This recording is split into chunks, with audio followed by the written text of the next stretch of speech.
Well, welcome back, everyone. Political contributor Trimmel Gomes joins me now in the studio. Trimmel, thank you for joining us. Thanks for having me.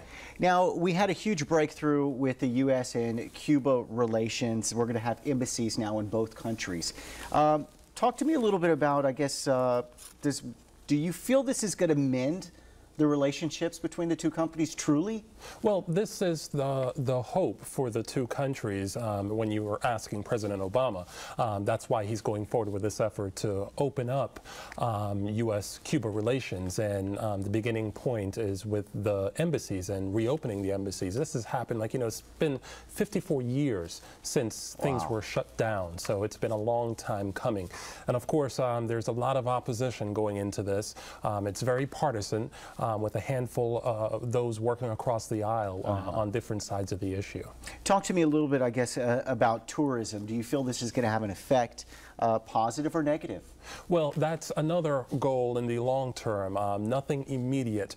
There's still a ban and that restriction that's been put in place. President Obama, back in January, made some concessions and did some opening up for religious and educational tours. But for now, tourism, as far as, like, hopping on a flight and heading over there for fun to explore the area, that is still banned until now. And there's a lot of resistance in Congress from opening that up to allow tourism to occur freely as we know it. And I find it very interesting how the changes were made as President Obama is on his way out.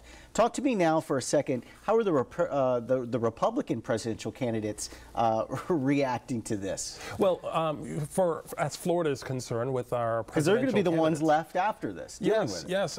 President, well, here I'm even putting him into office already.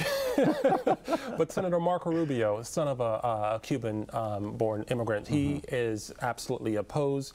He's saying, like, this is only legitimizing and really allowing the oppressive regime in Cuba to continue. So he's not in favor of this at all. He is even vowing to block any ambassador that President Obama puts forward.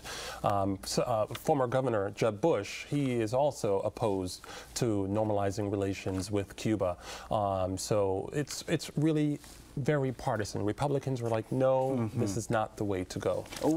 How are Democrats reacting, folks from his own party? Well, when you're looking at Hillary Clinton, for instance, she has been more in favor of what, like, the Obama administration and how things are. They're in the same party. They work together. She used to be Secretary of State, and she is more of the mind of, like, opening up these relations will allow the people of Cuba to see what the outside world is like and have access to information, so it may infuse and lead to more better treatment for the people in Cuba. All right, Trimmel Gomes, thank you for joining us as always. Thanks for having me. It'll be interesting next couple months. Indeed, indeed it will, and it's only the beginning. All right, Trimmel, thank you for that.